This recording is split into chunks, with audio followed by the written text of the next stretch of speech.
Hello, tonight's poem is The Raven by Edgar Allan Poe. It's a special request by Catherine, my niece. It's also bonfire night, so you may hear some fireworks.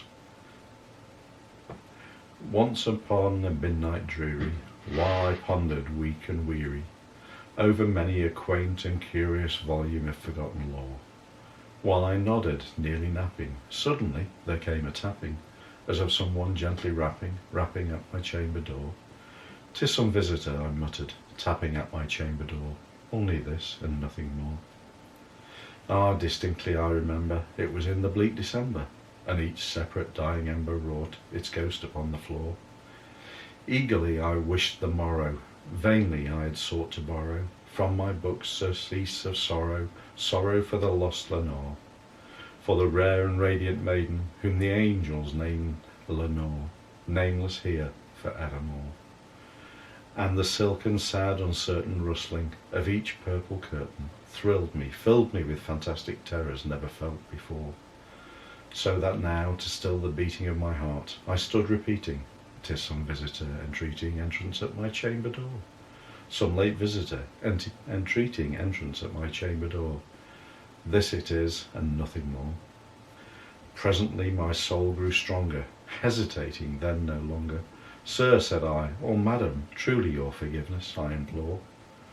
But the fact is I was napping, and so gently you came rapping, and so faintly you came tapping at my chamber door, that I scarce was sure I heard you. Here I opened wide the door, darkness there, and nothing more. Deep into that darkness peering, long I stood there wondering, fearing, doubting, dreaming dreams no mortal ever dared to dream before. But the silence was unbroken, and the stillness gave no token, and the only word there spoken was the whispered word, Lenore. This I whispered, and an echo murmured back the word, Lenore. Merely this, and nothing more. Back into the chamber turning, all within my soul burning, soon again I heard a tapping, somewhat louder than before. "Surely," said I, "surely that is something at my window lattice. Let me see then what thereat is, and this mystery explore. Let my heart be still a moment, and this mystery explore. 'Tis the wind and nothing more." Open here I flung the shutter, when with many a flirt and flutter, in there stepped a stately raven of the saintly days of yore. Not the least obeisance made, he not a minute stopped or stayed, but with mien of lord and or lady perched above my chamber door, perched upon a bust of Pallas just above my chamber door, perched and sat, and nothing more.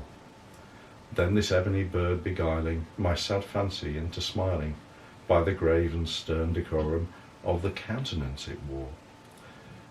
"Though thy crest be shorn and shaven, thou," I said, "art sure no craven, ghastly grim and ancient raven, wandering from the nightly shore.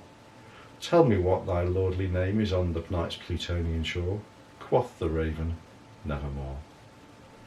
Much I marvelled this ungainly fowl to hear discourse so plainly, though its answer little meaning, little relevancy bore.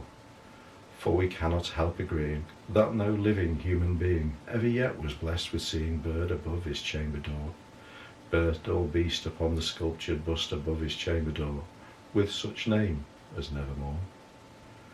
But the raven, sitting lonely on the placid bust, spoke only that one word, as if his soul in that one word he did outpour. Nothing farther than he uttered, not a feather then he fluttered, till I scarcely more than muttered, "Other friends have flown before. On the morrow he will leave he, as my hopes have flown before." Then the bird said, "Nevermore." Startled at the stillness, broken by reply so aptly spoken, "Doubtless," said I, "what it utters is its only stock and store, caught from some unhappy master whom unmerciful disaster followed faster and followed faster till his songs one burden bore, till the dirges of his hope that melancholy burden bore, of never, nevermore." But the raven still beguiling all my fancy into smiling, straight I wheeled a cushioned seat in front of bird and bust and door. Then, upon the velvet sinking, I betook myself to linking fancy unto fancy, thinking what this ominous bird of yore What this grim, ungainly, ghastly, gaunt and ominous bird of yore meant in croaking, nevermore. This I sat engaged in guessing, but no syllable expressing, to the fowl whose fiery eyes now burned into my bosom's core. This and more I sat divining, with my head at ease reclining, on the cushion's velvet lining that the lamplight gloated o'er, but whose velvet violet lining with the lamplight gloating o'er she shall press, oh nevermore. Then methought the air grew denser, perfumed from an unseen censer, swung by seraphim whose footfalls tinkled on the tufted floor. Wretch, I cried, thy God hath lent thee, by these angels he hath sent thee, respite, respite and nepenthe from thy memories of Lenore. Quaff, oh quaff this kind nepenthe, and forget this lost Lenore. Quoth the raven, nevermore. Prophet, said I, thing of evil, prophet still, if bird or devil, by that heaven that bends above us, by that God we both adore, tell this soul with sorrow laden, if within the distant Aidenn it shall clasp a sainted maiden, whom the angels name Lenore. Clasp a rare and radiant maiden, whom the angels name Lenore. Quoth the raven, nevermore. Be that word our sign of parting, bird or fiend, I shrieked up starting. Get thee back into the tempest and the night's Plutonian shore, and leave no black plume as a token of that lie thy soul hath spoken. Leave my loneliness unbroken, quit the bust above my door, take thy beak from out my heart, and take thy form from off my door.